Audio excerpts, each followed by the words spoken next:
स्वागत आप सबों का। सातवां चरण की जब हम शुरुआत करते हैं तो बीपीएससी याद आता है। और याद रखिएगा, बीपीएससी ने जिस प्रकार से बहाली को लेकर के पैटर्न और सिलेबस जारी किया है, कहीं ना कहीं मैं शुरू से कह रहा हूँ ये एलिमिनेशन का सिलेबस, एलिमिनेशन की परीक्षा बनकर रह गई है।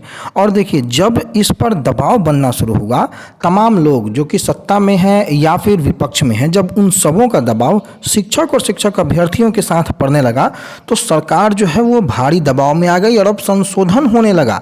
अब ये संशोधन की मैं बात क्यों कर रहा हूँ, कल के डेट में ही विज्ञापन जारी होने वाला था, लेकिन शिक्षा विभाग अब बीपीएससी के साथ एक बार फिर बैठक करेगा और विचार विमर्श करेगा कि जो नेगेटिव मार्किंग है या जो परीक्षा की जो बातें हैं उनमें कुछ संशोधन किया जाए। मैं ऐसा क्यों कह रहा हूं, शिक्षा विभाग यह नहीं चाहता था कि नेगेटिव मार्किंग हो, शिक्षा विभाग यह नहीं चाहता था कि पेपर 1 हो, लेकिन चूंकि बीपीएससी को सिलेबस तैयार करने का अधिकार था, माननीय अतुल प्रसाद जी ने, जो कि बीपीएससी के चेयरमैन हैं, उन्होंने एक ऐसा सिलेबस तैयार किया कि भारी आक्रोश का सामना शिक्षा विभाग को करना पड़ा और उनके सामने शिक्षकों के जो आंदोलन की जो चेतावनी और शिक्षा विभाग ने पत्र दे करके जो लगातार अपनी चेतावनी डाली, उसके बावजूद भी जब शिक्षक नहीं माने तो अब शिक्षा विभाग इसमें संशोधन के फेर में है। एक बैठक होगी और उस बैठक के बाद ही निकलेगा विज्ञापन। पूरी खबर को आप देखिए।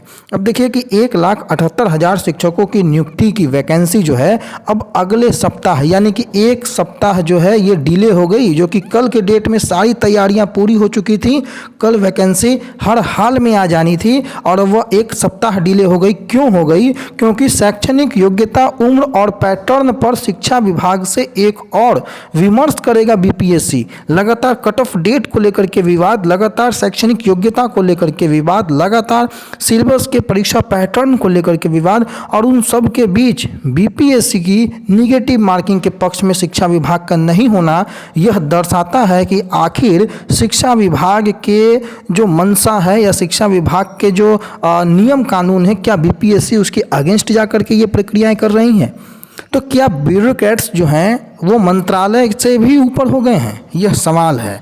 अब देखिए, पूरी खबर को मैं आपको दिखाता हूं कि बीपीएससी की जो संयुक्त प्रारंभिक परीक्षा में जिस तरह निगेटिव मार्किंग का पैटर्न है, शिक्षक नियुक्ति परीक्षा के लिए वैसा ही पैटर्न तय किया गया है। क्योंकि बीपीएससी की परीक्षा जो होती है वो अधिकारी बनने की परीक्षा होती है, एसडीएम बनने की परीक्षा होती है, और शिक्षकों की नियुक्ति की परीक्षा और बीपीएससी की परीक्षा में कुछ अंतर होना चाहिए।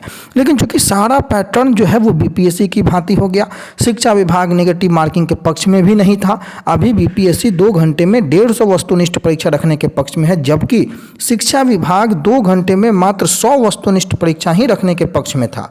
शिक्षा विभाग क्वालिफाइंग पेपर के भी पक्ष में नहीं था। वैसे परीक्षा पैटर्न तय करने का अंतिम अधिकार बीपीएससी को है और इसीलिए बीपीएससी ने अपने मानकों के अनुसार ही शिक्षकों की परीक्षा लेने का फैसला किया और इससे शिक्षा जगत में शिक्षकों के बीच भारी आक्रोश, भारी निराशा और उसका सीधा प्रभाव आने वाले चुनाव में महागठबंधन और सबसे अधिक आरजेडी को होने वाला है, क्योंकि शिक्षा मंत्रालय आरजेडी के पास है। और लगातार बढ़ते विरोध के बाद अब जाकर लगता है कि आंख खुली है और इस वैकेंसी को जो नोटिफिकेशन का रिलीज होने वाला था उसको रोका गया है और एक बैठक शिक्षा विभाग और बीपीएससी करेगा, उसके बाद ही ये पैटर्न तय होगा। भगवान करे कि सद्बुद्धि मिले, भगवान करे कि इन्हें कुछ ऐसा राह दिखे जिससे यह लोग आम अभ्यर्थी और शिक्षकों की परेशानियों को समझें। अब देखिए, नियोजित शिक्षकों ने लगातार आंदोलन की चेतावनी दे डाली है। पत्र के माध्यम से अपर मुख्य सचिव ने नियोजित शिक्षकों को एक तरीके से भय दिखाने का भी प्रयास किया कि भाई अगर आप आंदोलन करेंगे तो आप पर कार्रवाई हो जाएगी। लेकिन उसके बावजूद भी शिक्षकों ने एक मुश्त होकर के इस बात का ऐलान कर दिया कि हम तो आंदोलन करेंगे और लोकतंत्र में शांतिपूर्वक आंदोलन करने का संघ या संगठन बनाने का अधिकार उन्हें प्राप्त है।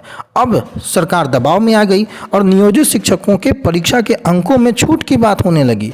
महागठबंधन के दलों की नाराजगी और नियोजित शिक्षकों के आंदोलन को देखते हुए सरकार ने नियोजित शिक्षकों के लिए परीक्षा में सामान्य अभ्यर्थियों की तुलना में उम्र के साथ ही अनुभव के आधार पर अंकों में छूट भी दे सकती है और यह मामला भी कहीं ना कहीं आगे न्यायालय में जाके फंसेगा और पूरी की पूरी नियमावली को निरस्त कराने के लिए यह काफ़ी होगा क्योंकि आप डिस्क्रिमिनेशन नहीं कर सकते हैं। कारण बहुत सारे हैं, लॉजिकल टेक्निकल कारणों पे हम आगे चर्चा कर सकते हैं, लेकिन इसमें जो हम मुख्य बिंदु पर चर्चा कर रहे हैं कि जून में आवेदन लेने के बाद 15 से 30 अगस्त के बीच परीक्षा, नवंबर में रिजल्ट के बाद दिसंबर में दिया जाएगा नियुक्ति पत्र, ऐसा बीपीएससी का मानना है, बीपीएससी की तैयारी है।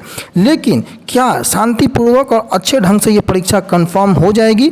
अतुल प्रसाद जो कि बीपीएससी के चेयरमैन है, राइट हैंड साइड में आप देखिएगा कॉर्नर पे उनका बयान छपा हुआ है कि 1.70 लाख शिक्षकों की भर्ती के लिए वैकेंसी निकालने की प्रक्रिया चल रही है। उम्र में छूट, योग्यता आदि मामलों पर शिक्षा विभाग से एक और विचार विमर्श अभी होना बाकी है, उसके बाद तुरंत वैकेंसी जारी कर दी जाएगी। तो 3 बातें हमें यहाँ पर समझ में आती है। पहली बात है कि निगेटिव मार्किंग के पक्ष में शिक्षा विभाग नहीं है।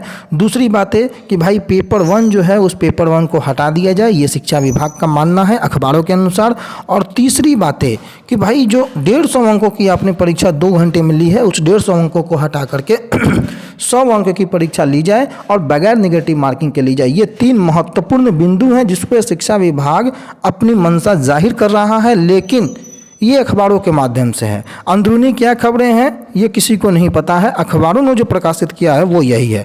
और हालांकि ये सारे अच्छे पॉइंट्स हैं। सबसे पहले तो परीक्षा का ही बहिष्कार कर दिया गया था अभ्यर्थियों के माध्यम से, शिक्षकों के माध्यम से, लेकिन शिक्षा विभाग के जो बड़े आला अधिकारी हैं या विभागीय मंत्री हैं, उन्होंने लगातार अपने एक तरीके से जो आदेश है उसका अनुपालन करने के लिए बाध्य किया सभी को। और उसके बाद ये पैटर्न हो, चाहे सिलेबस हो, चाहे योग्यता हो, तमाम मुद्दों पर विचार विमर्श होना शुरू होगा। आयोग के पास जो है वैकेंसी का प्रारूप शिक्षा विभाग को भेजना है और उसके बाद ही विज्ञप्ति जारी होगी। पदों की संख्या आपको पता है कि लगभग 80,000 1 से 5 में, 32,916 9 से 10 में और 57,602 पद जो हैं वो कक्षा 11 से 12 में। एक महत्वपूर्ण कक्षा 6 से 8 के अभ्यर्थियों के लिए वैकेंसी नहीं आ रही है। तो 1 से 5, 9, 10 और 11, 12 की वैकेंसी तो आ रही है, लेकिन 6 से 8 तक की वैकेंसी नहीं आ रही है।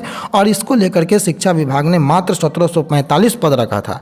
जिलों ने इन कक्षाओं के लिए 35,000 रिक्तियां भेजी थी। कक्षा 6 से 8 तक वैकेंसी इसलिए नहीं आएगा क्योंकि 2007 के बाद कक्षा 1 से 5 तक के कई शिक्षक स्नातक हैं और 6 से 8 के शिक्षकों की योग्यता रखने के बाद भी प्रोन्नति नहीं पा सके हैं और इन पदों को जो है प्रोन्नति से भरा जाना है और इस कारण से शिक्षा विभाग इन पदों को रोक लिया है। मैं आपकी जानकारी के लिए बता दूं कि पटना उच्च न्यायालय में 2 वाद जो हैं वो दायर हो चुके हैं केवल 6 से 8 के अभ्यर्थियों की सीटों के मामले में। और मुझे लगता है कि आधा दर्जन से ज़्यादा जो पिटीशन है वो आपको स्टेट के मामले में पटना उच्च न्यायालय में दायर हो चुके हैं अलग अलग मुद्दे पर। तो अब आप समझिए कि ये बहाली किस ओर जा रही है। गवर्नमेंट खुद अभी तक कंफ्यूज है कि भाई वो परीक्षा कैसे ले। गवर्नमेंट चाहती है, शिक्षा विभाग चाहती है कि भाई आप नेगेटिव मार्किंग हटा दें। बीपीएससी के चेयरमैन का कल आप ट्वीट देखेंगे तो उन्होंने कहा था कि हम तो भाई गवर्नमेंट के इंस्ट्रक्शन के अनुसार कार्य करते हैं, बीपीएससी को कोई अथॉरिटी नहीं है नियम रूल रेगुलेशन या कोई भी चीज़ को तय करने का। और शिक्षा विभाग कह रहा है कि भाई वो पक्ष में नहीं था। तो जब वो शिक्षा विभाग पक्ष में नहीं था और बीपीएससी शिक्षा विभाग के द्वारा दिए गए निर्णय को मानने के लिए बाध्य है, तो आखिर ये नेगेटिव मार्किंग आया कहाँ से? जब शिक्षा विभाग 150 अंकों के फेवर में नहीं था तो फिर 150 अंक आया कहाँ से? जब शिक्षा विभाग पेपर 1 के फेवर में नहीं था तो पेपर 1 आया कहाँ से? तो ये क्या है? आखिर ये जो साइकिल चल रहा है ये किसके जो दिमाग की उपज है? आखिर ये अभ्यर्थियों को परेशान प्रताड़ित करने की जो ये एक तरीके के षड्यंत्र जो चल रहा है, अगर मैं कहूँ तो षड्यंत्र कोई दूसरा इसका मतलब ना निकाला जाए, लेकिन फिर भी ये जो लगातार मसले हैं जिसे शिक्षा जो जगत के जो अभ्यर्थी हैं जो आगे परीक्षा में बैठेंगे या आगे बहाली का इंतजार कर रहे हैं उनके लिए खासा निराश करने वाली ये खबरें होती हैं। अगर शिक्षा विभाग नहीं चाहता है तो शिक्षा विभाग को स्पष्टीकरण देना चाहिए। अगर बीपीएससी ने शिक्षा विभाग के परामर्श के अनुसार ये सारी चीज़ों को लागू किया है तो बीपीएससी को आकर के क्लैरिफिकेशन देनी चाहिए। बाकी दबाव में क्यों है सरकार? दबाव में होना लाजमी है। क्यों? क्योंकि आप ये देखिए भारतीय कम्युनिस्ट पार्टी ने कल भी प्रेस विज्ञप्ति जारी करके अपनी जो बातें हैं कि भाई 7वें चरण के अभ्यर्थियों को इससे मुक्त रखा जाए और जो शिक्षक हैं उनको बिना शर्त जो है वो आपको राज्यकर्मी का दर्जा दिया जाए। ये लगातार भाकपा माले जो कि महागठबंधन की प्रमुख सहयोगी दल है उनका डिमांड है। केवल यही नहीं, तमाम मंत्री, विधायक, पूर्व मंत्री या पूर्व उप मुख्यमंत्री, ये देखिए अजय निषाद संसद सदस्य हैं, लेकिन कि लोकसभा के सांसद हैं मुजफ्फरपुर लोकसभा क्षेत्र से, उन्होंने भी टेट स्टेट उत्तीर्ण नियोजित शिक्षक संघ गोपकूट की जो मांगे थी उनका समर्थन करते हुए कि भाई बिना शर्त राज्यकर्मी का दर्जा दिया जाए। तमाम जगहों पर जो खबरें हैं आप देख लीजिए, इस खबर के बाद लोगों ने प्रतिक्रियाएं भी दी हैं। लगातार मंत्री, विधायक, सांसद, एमएलसी तमाम लोगों ने इस बात का समर्थन किया है कि भाई आप ये जो परीक्षा रूपी जो बाण छोड़े हैं, इस बाण को वापस लीजिए और परीक्षा से शिक्षकों को और 7वें चरण के अभ्यर्थियों को मुक्त रखा जाए। और इसी दबाव में शिक्षा विभाग एक बार फिर मैराथन बैठक करने वाली है, क्योंकि अब शिक्षा विभाग ने परीक्षा का जो तीर छोड़ रखा है, तो अब वापस लेने में भी शिक्षा विभाग को बहुत सारी परेशानियां हो रही हैं।